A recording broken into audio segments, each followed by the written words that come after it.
Welcome back to our channel. ఈ క్లాస్లో మనం 10th క్లాస్ మ్యాథ్స్లో 4th చాప్టర్ క్వాడ్రాటిక్ ఈక్వేషన్స్ ఏంటన్నా క్వాడ్రాటిక్ ఈక్వేషన్స్ ఇది చాప్టర్ నేమ్ నానా. సో ఈ చాప్టర్లో ఉన్నటువంటి ఎక్సర్సైజ్ ప్రాబ్లమ్స్తో పాటుగా ఎగ్జాంపుల్స్ కూడా డిస్కస్ చేద్దాం. ఓకేనా? ముందుగా మనం ఈ 4th చాప్టర్లో ఫస్ట్ ఎక్సర్సైజ్లో ఉన్నటువంటి ప్రాబ్లమ్స్ని డిస్కస్ చేయడానికి ముందు కొన్ని ఎగ్జాంపుల్స్ ఉన్నాయి. ఆ ఎగ్జాంపుల్స్ డిస్కస్ చేస్తే మనకి 4.1 అనేటువంటి ఎక్సర్సైజ్ ఈజీగా వచ్చేస్తుంది. ఓకేనా? మరి ఆ ఎగ్జాంపుల్స్ ఏంటో ఒకసారి చూసేద్దాం. సో ఇదిగో నాన్న, ఇది మనకి ఫస్ట్ ఎగ్జాంపుల్ కింద ఇచ్చాడు. ఈ ఫస్ట్ ఎగ్జాంపుల్లో మనకి మరలా 2 సమ్స్ ఇచ్చాడు నాన్న. సో ఈ 2 సమ్స్ కూడా ఇంపార్టెంటే, అందుకే ఈ 2 సమ్స్ కూడా మనం ఈరోజు డిస్కస్ చేస్తున్నాం. ఓకేనా? ఫస్ట్ సమ్ ఏంటో చూడండి నాన్న. Represent the following situations mathematically. ఇచ్చినటువంటి సిచ్యువేషన్స్ ఏవైతే ఉన్నాయో వీటిని మ్యాథమెటికల్గా రిప్రజెంట్ చేయమని చెప్పాడు నాన్న. సో ఏంటి ప్రాబ్లం ఏంటో ఒకసారి చూద్దాం. సో క్వశ్చన్ చదువుతున్నాను, జాగ్రత్త వినండి నాన్న. John and Jeevanti together have 45 marbles. John Jeevanti కలిపి 45 మార్బుల్స్ కలిగి ఉన్నారన్న. అయితే both of them lost 5 marbles each. ఇద్దరు కూడా వాళ్ళ దగ్గర ఉన్న మార్బుల్స్లో 5 మార్బుల్స్ అంటే గోళీలు అన్న. మార్బుల్స్ అంటే గోళీ పిక్కలు ఆట ఆడతారు కదా మీరు చిన్నప్పుడు, అవి అనమాట. సో ఇద్దరు 5 మార్బుల్స్ కోల్పోయారు అంటే పోగొట్టుకున్నారు. Next, and the product of the number of marbles they now have is 24. అయితే ఇద్దరు 5 మార్బుల్స్ పోగొట్టుకున్న తర్వాత ఇప్పుడు వాళ్ళ దగ్గర ఎన్నైతే ఉన్నాయో ఆ రెండింటిని అంటే జాన్ దగ్గర ఉన్న మార్బుల్స్ని అదేవిధంగా జీవంతి దగ్గర ఉన్నటువంటి మార్బుల్స్ని రెండింటిని ప్రొడక్ట్ చేస్తే ఎంత వస్తాయంట? 124 వస్తాయంట.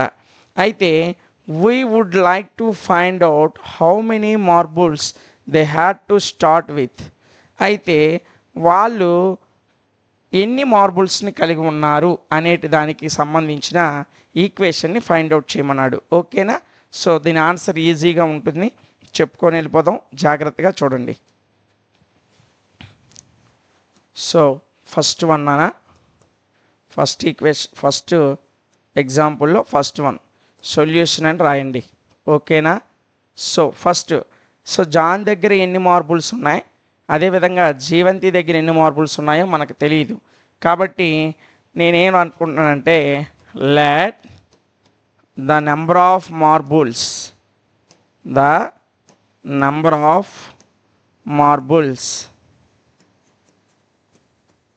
జాన్ హ్యాడ్, జాన్ వద్ద ఉన్నటువంటి మార్బుల్స్ని నేను ఎక్స్ అనుకున్నాను నాన్న. జాన్ వద్ద ఉన్నటువంటి మార్బుల్స్ని ఎన్ని అనుకున్నాను? ఎక్స్ అనుకున్నాను. అదేవిధంగా ద నెంబర్ ఆఫ్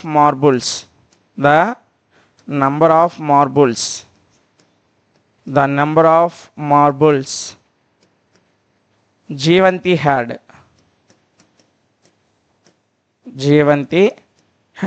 జీవంతి కలిగి ఉన్నటువంటి మార్బుల్స్ని నేను వై అనుకున్నాను నాన్న. ఓకేనా? జాన్ దగ్గర ఉన్నటువంటి మార్బుల్స్ని ఎక్స్ అనుకున్నాను, జీవంతి దగ్గర ఉన్నటువంటి మార్బుల్స్ని వై అనుకున్నాను. అయితే ఇక్కడ మనకి ఇంకొక హింట్ ఇచ్చాడు ప్రాబ్లంలో. ఏమి ఇచ్చాడు? ఇద్దరు కూడా 5 మార్బుల్స్ని పోగొట్టుకున్నారు. ఓకేనా? So John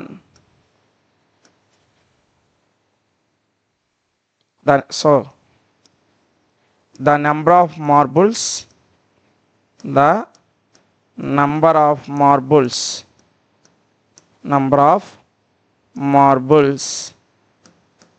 left with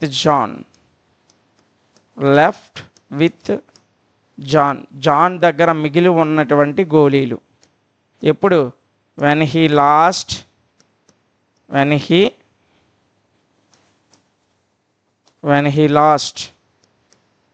5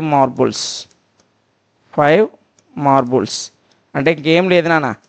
Janu 5 మార్బుల్స్ని కోల్పోయిన తర్వాత, పోగొట్టుకున్న తర్వాత ఇంకా జాన్ దగ్గర ఉన్న మార్బుల్స్ ఎన్ని? అసలు జాన్ దగ్గర యాక్చువల్గా ఉన్న మార్బుల్స్ ఎక్స్ అనుకున్నాం. ఇప్పుడు ఆ ఎక్స్లో 5 కోల్పోయాడు అంటే ఇప్పుడు ఎన్ని ఉంటాయి? x-5 ఉంటాయి. అంతేనా? ఎన్ని ఉంటాయి నాన్న? x-5 ఉంటాయి. ఇది అర్థమైంది కదా? చూడండి, జాన్ దగ్గర ప్రజెంట్ ఉన్న మార్బుల్స్ ఎక్స్ అనుకుంటే జీవంతి దగ్గర ఉన్న మార్బుల్స్ 5y అనుకున్నా. అయితే జాన్ దగ్గర ఒరిజినల్గా ఉన్నటువంటి మార్బుల్స్లో ఒక 5 మార్బుల్స్ జాన్ పోగొట్టుకున్నాడు. కాబట్టి వెన్ హీ లాస్ట్ 5 మార్బుల్స్ పోగొట్టుకున్న తర్వాత జాన్ కలిగి ఉన్నటువంటి మార్బుల్స్ ఎన్ని అవుతాయి? x-5 అవుతాయి. ఓకేనా? ఇది అర్థమైంది కదా. నెక్స్ట్ నాన్న చూడండి, the number of marbles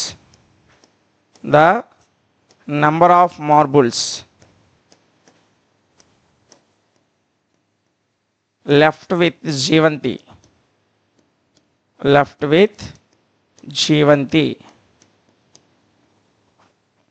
when she lost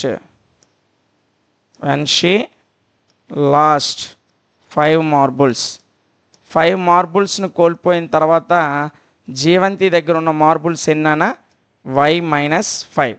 ఓకేనా? y-5.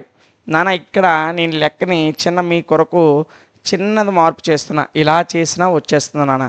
కానీ మనకు వాడు ఈక్వేషన్ మాత్రమే అడిగాడు. సో జాన్ దగ్గర ఎన్ని మార్బుల్స్ ఉన్నాయి, జీవంతి దగ్గర ఎన్ని మార్బుల్స్ ఉన్నాయి అడగలే. కాబట్టి మనం ఇలా చేసుకుంటూ వెళ్తే పెద్ద ఆన్సర్ వస్తుంది నాన్న. అందుకే నేను ఏం చేస్తున్నానంటే చిన్న మార్పు చేస్తున్నా. చూడండి, ఫస్ట్ మనము జాన్ దగ్గర ఉన్నటువంటి మార్బుల్స్ని ఎక్స్ అనుకున్నాం, అంతేనా? ఇద్దరి దగ్గర ఉన్న టోటల్ మార్బుల్స్ ఎన్ని చూడండి, టోటల్ మార్బుల్స్ 45 కదా. మరి జాన్ దగ్గర ఉన్న మార్బుల్స్ ఎక్స్ అనుకుంటే జీవంతి దగ్గర ఎన్ని ఉంటాయి? 45 నుంచి జాన్ దగ్గర ఉన్న ఎక్స్ తీసేసామనుకోండి, రిమైనింగ్ ఎన్ని వస్తాయి? అన్ని జీవంతి దగ్గర ఉంటాయి, అంతేనా? సో అందుకే నేను జీవంతిని y అనుకోకుండా 45 - x అని అన్నాను నాన్న. అర్థమైంది? ఇప్పుడు చిన్న మార్పు చేశా, కేవలం మీ కొరకే. ఇప్పుడు నేను లెక్క చేస్తుంటే చిన్న ఆలోచన వచ్చింది, ఎందుకు పిల్లలు పెద్ద ఆన్సర్ తీసుకురావడం ఇబ్బంది పడతారని చెప్పి ఏం చేశారంటే జాన్ దగ్గర ఉన్న మార్బుల్స్ ఎక్స్ అనుకున్నాం కాబట్టి జీవంతి దగ్గర ఉన్న మార్బుల్స్ 45 - x అనుకుంటే అంతా ఈక్వేషన్ సింపుల్గా వచ్చేస్తుంది పిల్లలకి అని చెప్పి నేను ఇప్పుడు చిన్నది మార్పు చేశా, అంతే. ఈ ఒక్క మార్పు గుర్తించండి, ఓకేనా? సో ఫస్ట్ జాన్ దగ్గర ఉన్న మార్బుల్స్ ఎక్స్ అనుకున్నాం. సో జీవంతి దగ్గర ఎన్ని ఉంటాయి? అయితే 45 - x ఉంటాయి, ఓకేనా? అంటే ఇద్దరి దగ్గర కలిపి 45 ఉన్నాయి. అందులో జాన్ దగ్గర ఎక్స్ ఉన్నాయి, ఎక్స్ అంటే ఒక 30 అనుకోండి. సో ఆ 45 నుంచి 30 తీసేస్తే ఎంత వస్తుంది? 15. ఆ 15 జీవంతి దగ్గర ఉన్నట్టు. కాబట్టి జాన్ దగ్గర ఎక్స్ అయితే జీవంతి దగ్గర ఉన్నవి 45 నుంచి ఆ ఎక్స్ తీసేయాలి, ఓకేనా? ఇప్పుడు 5 కోల్పోయిన తర్వాత జాన్ దగ్గర x-5 అయ్యాయి. ఇప్పుడు జీవంతి కూడా 5 కోల్పోయింది కదా. సో జీవంతి దగ్గర ఒరిజినల్గా ఉన్నవన్నీ 45 - x. ఇందులో నుంచి కూడా 5 కోల్పోయింది, ఓకేనా? సో 5 కోల్పోతే చూడండి, 45 నుంచి 5 తీసేయండి, 40 - x అవుతుంది. సో 5 కోల్పోయిన తర్వాత జాన్ దగ్గర ఉన్నటువంటి మార్బుల్స్ x-5, జీవంతి దగ్గర ఉన్నది 40 - x. సింపుల్గా వచ్చేది నాన్న, ప్రోడక్ట్ అన్నాడు కాబట్టి రెండింటిని మల్టిప్లై చేస్తే ఈజీగా వచ్చేస్తుంది ఆన్సర్. అందుకే ఇక్కడ చిన్న చేంజ్ చేశాను, అంతే, ఓకేనా? చూడండి నాన్న, ఇప్పుడు లెక్క ప్రకారం ఫ్రమ్ ద ప్రాబ్లం లెక్కలో వాడు మనకి ఇంకొక హింట్ కూడా ఇచ్చాడు. ఏమన్నాడు? ఈ రెండిట్ల యొక్క ప్రోడక్ట్ అంటే ఆ x-5 వీళ్ళిద్దరి దగ్గర 5 మార్బుల్స్ కోల్పోయిన తర్వాత ఎన్ని అయితే ఉన్నాయో వాటిని ప్రొడక్ట్ చేస్తే 124 వస్తాయని చెప్పాడు. కాబట్టి లెక్క నుంచి జాన్ 5 కోల్పోయిన తర్వాత జాన్ దగ్గర ఉన్నవి x-5, జీవంతి 5 కోల్పోయిన తర్వాత ఉన్నవి 40 - x. ఈ రెండింటిని ప్రొడక్ట్ చేస్తే అంటే మల్టిప్లై చేస్తే ఎంత వస్తాయంట? 124 మార్బుల్స్ వస్తాయంట, ఓకేనా? సో ప్రాబ్లం నుంచి ఈ ఈక్వేషన్ తీసుకొచ్చా. ఇప్పుడు ఇందులో ఉన్న ప్రతి టర్ము ఒకదాన్ని ఒకటి మల్టిప్లై చేస్తాయి నాన్న, ఓకేనా? సో చూడండి, ఈ ఎక్స్ ఫస్ట్ ఈ ఎక్స్తో ఈ రెండింటిని కూడా మల్టిప్లై చేద్దాం. x × 40x నాన్న. ఫస్ట్ ఎక్స్తో ఫస్ట్ టర్మ్ని x × 40x, మళ్ళీ x × x² నాన్న. ఇక్కడ సింబల్ ఏముంది? మైనస్, కాబట్టి దీని ముందు కూడా మైనస్ పెడతాం. సో ఎక్స్తో ఈ లోపల ఉన్న రెండింటిని మల్టిప్లై చేశాను, ఓకేనా? ఇప్పుడు మరలా -5తో దీన్ని మల్టిప్లై చేయాలి నాన్న, ఓకేనా? -5 × 40 -200. -5 × 40 ఎంత నాన్న? -200. అదేవిధంగా -5 × -x +5x నాన్న, so minus into minus plus 5 into X 5x is equal to 124. ఇది అర్థమైంది కదా నాన్న? ఇది అర్థమైందా? చూడండి, ఈ ఎక్స్ మైనస్ 5లో అంటే ఎక్స్ ఈ రెండింటిని మల్టిప్లై చేస్తుంది, -5 కూడా ఈ రెండింటిని మల్టిప్లై చేస్తుంది. ఎక్స్తో 40ని మల్టిప్లై చేస్తే ఎక్స్ ఇంటూ 40x వస్తుంది నాన్న. తర్వాత ఎక్స్తో ఎక్స్ని మల్టిప్లై చేస్తే ఎక్స్ ఇంటూ ఎక్స్ స్క్వేర్ వస్తుంది. దాని ముందు ఉన్న మైనస్ ఇక్కడ పెడతాం. ఓకేనా? తర్వాత -5తో 40ని మల్టిప్లై చేస్తే -200 వచ్చింది నాన్న. మళ్ళీ -5తో ఎక్స్ని మల్టిప్లై చేస్తే minus into minus plus 5 into X 5x నాన్న. సో ఇక్కడ ఇవి రెండు 4 ఉన్నాయి. ప్రోడక్ట్లో కూడా 4 ఉన్నాయి. చూసారా? సో ఈజ్ ఈక్వల్ టు అవతల ఉన్నటువంటి 124 అలాగే వేసా. చూడండి నాన్న, ఇక్కడ ముందు ఎక్స్ స్క్వేర్ టర్మ్ ముందు రాసుకుందాం, -x².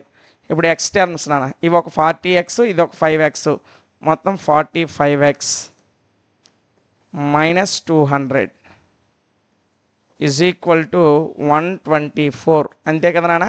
సో ఆ 124ని ఇటు తీసుకొచ్చేయండి నాన్న. ఆ 124ని ఇటు తీసుకొచ్చేయండి. -x² + 45x -200 -24ని ఇటు తీసుకురండి. +24ని ఇటు తీసుకొస్తే -124 అయింది. ఓకేనా? సో x² ముందు మైనస్ ఉంది కాబట్టి మొత్తం అన్నిటినీ మైనస్తో మల్టిప్లై చేసేయండి. చేసేస్తే ఈ -x² + x² అవుతుంది. ఈ +45x -45x అవుతుంది. ఈ -200 -124 కలిపి +324 అవుతుంది. ఈజ్ ఈక్వల్ 0 నాన్న. ఈ -200 -124 కలిపితే -324 నాన్న. మైనస్తో మల్టిప్లై చేస్తున్నాం కాబట్టి +324 అయింది. ఇదే మనకు కావలసినటువంటి ఈక్వేషన్. ఓకేనా? సో ఇక్కడ వరకు చేస్తే సరిపోతుంది. కానీ నాన్న, వాడు కొన్నిసార్లు ఏం చేస్తాడంటే మనకి టెక్స్ట్ బుక్లో ఈక్వేషన్ మాత్రమే అడిగాడు. కానీ మీరు ప్రీవియస్ పేపర్స్ ఏవి చూసుకున్నా వాడు ఈక్వేషన్ అడగట్లా. ఈక్వేషన్ వరకు టెక్స్ట్ బుక్లో అడుగుతున్నాడు. ఎగ్జామ్కి వచ్చేసరికి వాళ్ళ దగ్గర ఉన్న గోళీలు ఎన్ని, మార్బుల్స్ ఎన్ని అని అడిగేస్తున్నాడు. మనం స్కూల్లో ఇక్కడ వరకు నేర్చుకొని వెళ్తాం, కానీ వాడు మార్బుల్స్ అడుగుతాడు. సో అక్కడి నుంచి రిమైనింగ్ కొంత ఉంటుంది, అది కూడా చెయ్యాల్సి వస్తుంది. ఓకేనా? మనకి టెక్స్ట్ బుక్ ప్రకారం ఇక్కడ వరకు చేస్తే సరిపోతుంది. కానీ ఎగ్జామ్లో వాడు ఏం అడుగుతాడంటే ఫస్ట్ ఎవరు జాన్ దగ్గర ఉన్న మార్బుల్స్ ఎన్ని, జీవంతి దగ్గర ఉన్న మార్బుల్స్ ఎన్ని అంటాడు. అప్పుడు ఇక్కడ వరకు ఆపేస్తే సరిపోదు. ఇవి long answer questions. 4th chapter నుంచి మనకు లాంగ్ ఆన్సర్ క్వశ్చన్స్ వస్తాయి. ఓకేనా? సో అప్పుడు ఏం చేస్తామంటే ఈ 45xని 324కు అనుగుణంగా మారుస్తాం. సో కలిపితే 45 రావాలి, మల్టిప్లై చేస్తే 324 రావాలి. సార్ ఎలా సార్ అంటే చివరిని 1s డిజిట్స్లో ఎంత ఉంది నాన్న? 4 ఉంది. ఓకేనా? సో ఈ 4 అంటే ఇది రెండింటిని విడదీస్తామనుకోండి, 1 + 44 4 వస్తుంది. 4 1 జా 4. అలా తీసుకుంటూ వెళ్తే ఇక్కడ మనకు 1s ప్లేస్లో 4 రావాలి. కలిపితే ఏమో 45 రావాలి. సో 45ని విడగొట్టండి ఒకసారి. ఎలా విడగొడతారో చూద్దాం. 45ని ఎలా విడగొట్టచ్చు? 22 + 23 45. 2 3 జా 6 అయిపోతుంది, రాదు. 21 × 24 ఇవ్వండి. చూడండి, 24 21 రెండు కలిపితే 45. మల్టిప్లై చేసామనుకోండి, 24 48 ఈజ్ ఈక్వల్ 4 10 404 ఎక్కువైపోతుంది. ఓకేనా? సో ఇంకా ఎలా విడగొడతాం ఆలోచించండి. ఇంకా ఎలా 45ని ఇంకా ఎలా చేస్తాం చెప్పండి, ఆలోచించాలి. విడగొట్టడం కూడా రావాలి మీకు. ఓకేనా? 45ని ఎలా చేస్తే 324 వస్తుందో, 45ని విడగొట్టని మీకు 1 నిమిషం టైం ఇస్తున్నా, ఒకసారి ఆలోచించండి. ఆల్రెడీ మనం 3rd చాప్టర్ దగ్గర నేర్చుకున్నాం ఇది. ఓకేనా? సో 45ని ఇంకా ఎలా తీస్తాం? ఐడియా వచ్చిందా రాలేదా? చూడండి, ఆలోచించండి. 1 minute టైం ఇచ్చాను, ఆలోచించండి. 45ని విడగొట్టాలి, ఆ రెండింటిని మల్టిప్లై చేస్తే మనకు 324 రావాలి. ఓకేనా? సో ఎలా వస్తుంది? 4 రావాలంటే 4 వచ్చేటట్లు విడగొట్టండి, చివరిని 2 మల్టిప్లై చేస్తే. ఓకేనా? వచ్చిందా రాలేదా? చూడండి, 34 × 11 వేయండి, 34 34. ఇది ఎంత వస్తుంది? 374 వస్తుంది. ఇది కూడా ఎక్కువ అవుతుంది. ఇంకా ఇంకా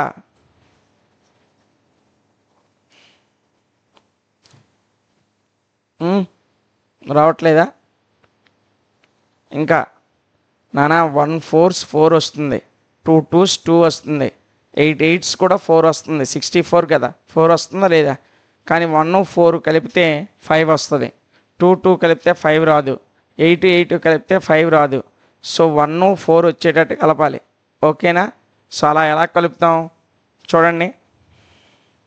31 14. సో 4 31s 31 31 చూడండి. 14 1s 14 1 14 3s ఎంతనా? 14 3s ఎంత? ఇది కూడా చేయట్లే. 14 3s ఎంతనా? 42 కదా. 42 + 1 ఎంత? 43 అవుతుంది. సో 434 అయిపోతుంది. ఇది కూడా చాలదు. ఇంకా సో ఇందాకలు చెప్పాం 24 and 21 అని.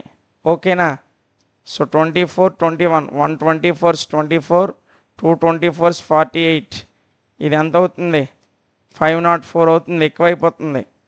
కాబట్టి 45ని ఇంకా ఎలా చేస్తాం చూడండి.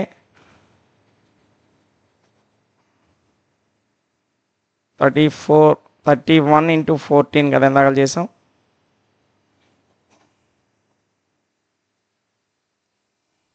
34 × 11 34 ఇది 374 అవుతుంది. ఇది కూడా ఎక్కువే. సో ఇంకా ఎలా విడదీస్తాం?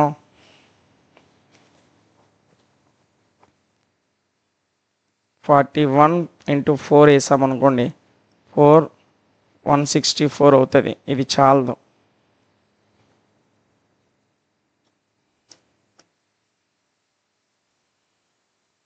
ఓకేనా? ఇంకా ఆలోచించారా? 1 4 కలిపితేనే 4 వస్తుంది, 2 2s 4 రాదు. 4 వచ్చినా సరే 2 2 కలిపితే 45 అవ్వదు, 3 3 కలిపినా 45 అవ్వదు. 5 రావాలంటే ఎలా కలుపుతాం నాన్న? 45 రావాలంటే 1 7 7 8 కలిపితే 5 వస్తుంది, 2 3 కలిపితే 5 వస్తుంది, 1 4 కలిపితే 5 వస్తుంది, 6 9 కలిపినా 5 వస్తుంది. ఓకేనా? సో ఇప్పుడు చూడండి, 6 9 కలిపితే 5 వస్తుంది కదా నాన్న. 36 × 9 వేయండి. చూడండి, 9 6 54 5 9 3 27 5 324 వచ్చిందా రాలేదా? వచ్చిందా రాలేదా? 36 + 9 కలిపితే 45 వచ్చిందా రాలేదా? ఇది ఆన్సర్. ఓకేనా? ఇప్పుడు చూడండి. సో ఇప్పుడు ఏం చేస్తున్నానంటే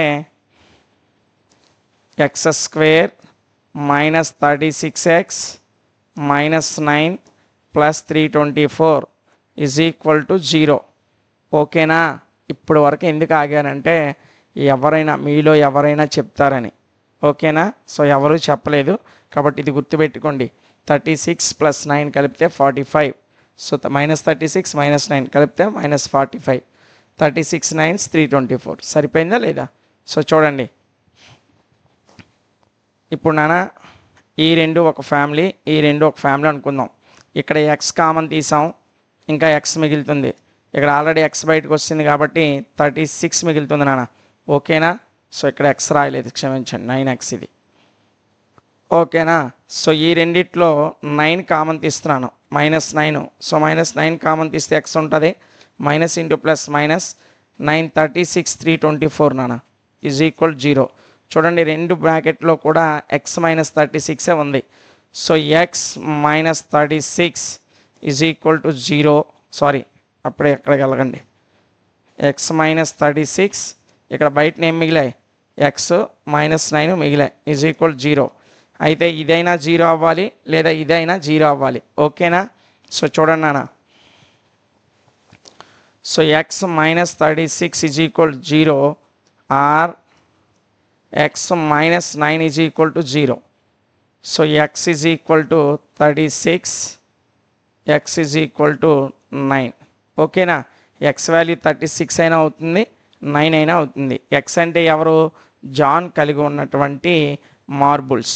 సో జాన్ 36 కలిగి ఉంటే జీవంతి 9 కలిగి ఉంటుంది. ఓకేనా? ఒకవేళ మనకి ఇక్కడ జాన్ ఎన్ని కలిగి ఉంటాడు? 36 కలిగి ఉంటే జీవంతి ఎన్ని ఉంటుంది? 9 కలిగి ఉంటుంది. ఓకేనా, ఎందుకు 36 + 9 45, వాళ్ళిద్దరి దగ్గర ఉన్న 45 కాబట్టి.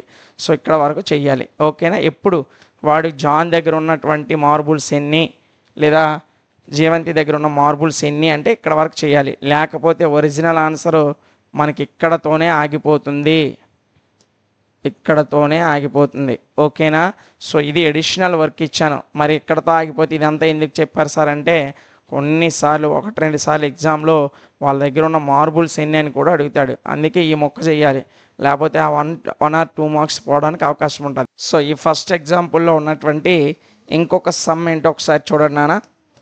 చూడండి, a cottage industry produces a certain number of toys in a day. ఒక రోజులో కొన్ని సర్టైన్ నెంబర్ ఆఫ్ టాయ్స్ని ప్రొడ్యూస్ చేస్తుంది అంటున్నాను.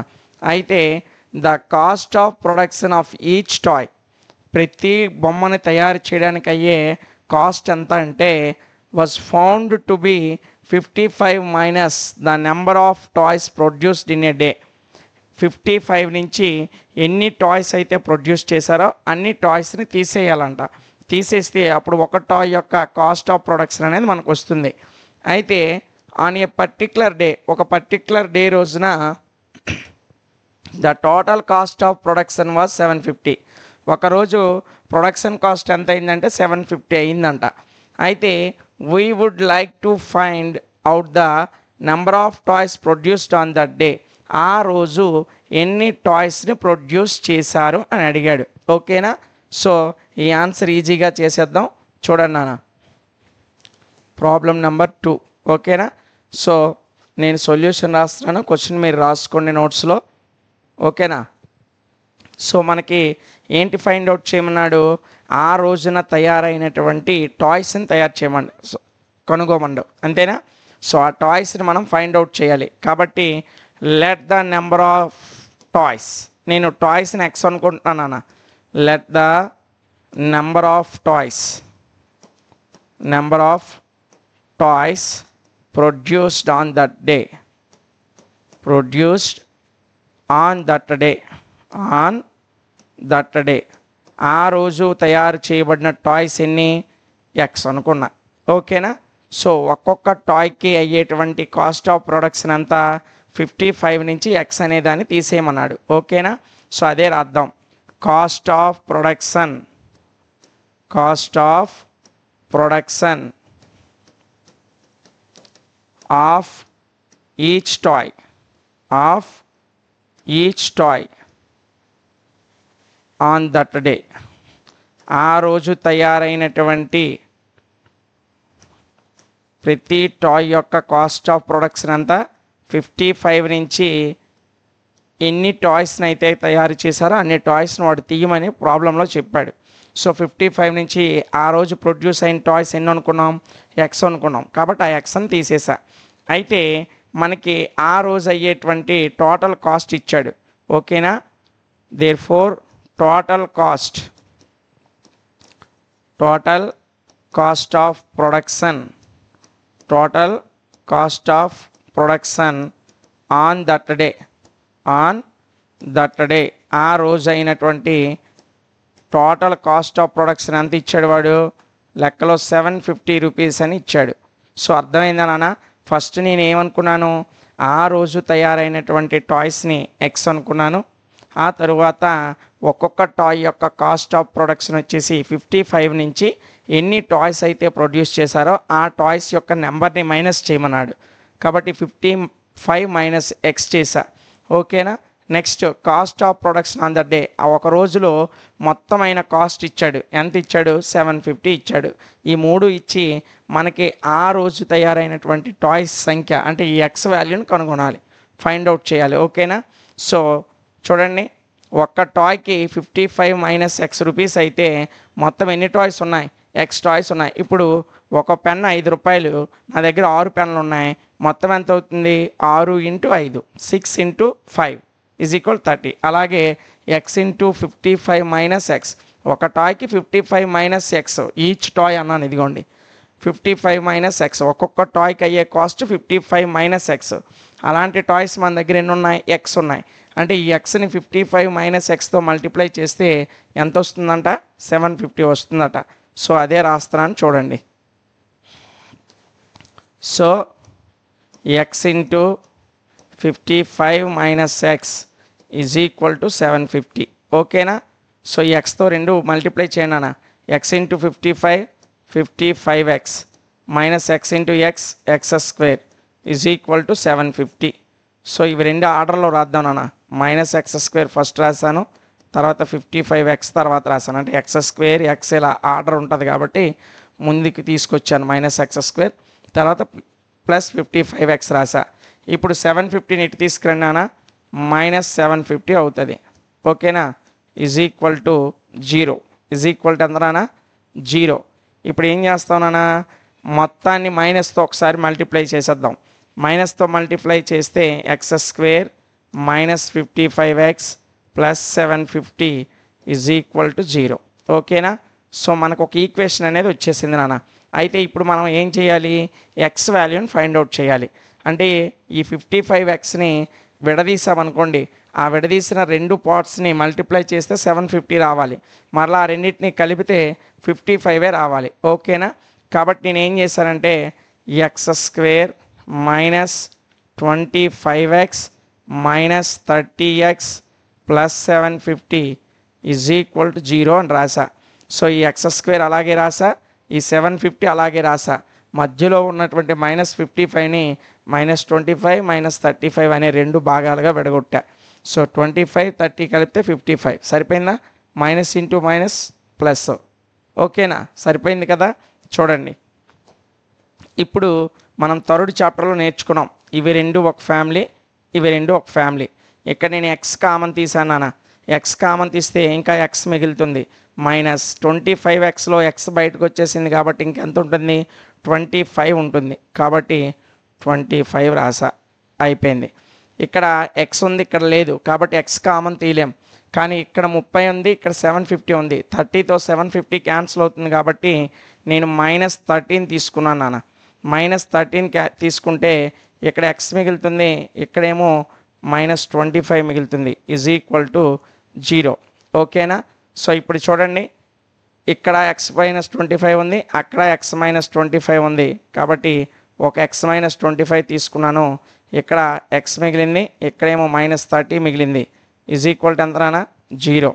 ఇప్పుడు మనం కనుక జాగ్రత్తగా చూసినట్లయితే ఎక్స్ మైనస్ 25 ఇదైనా 0 అవ్వాలి, ఇదైనా 0 అవ్వాలి. కాబట్టి X minus 25 is equal to 0 or X plus X minus 30 is equal 0. So ఈ మైనస్ 25 అటు తీసుకెళ్తే X is equal 25 or X is equal to 30. అంటే మార్బుల్స్ అనేవి ఇక్కడ టాయ్స్ అనేవి 25 అయినా అవ్వచ్చు, 30 అయినా అవ్వచ్చు. ఓకేనా? సో మనకి ఎక్స్ వాల్యూ అనేది ఫైండ్ అవుట్ అయిపోయింది. సో రెండో ప్రాబ్లం కూడా మనం సాల్వ్ చేసుకున్నాం. ఓకేనా? సో ఫస్ట్ ఎగ్జాంపుల్ ఉన్న రెండు సమ్స్ కూడా కంప్లీట్ చేసాం నాన్న.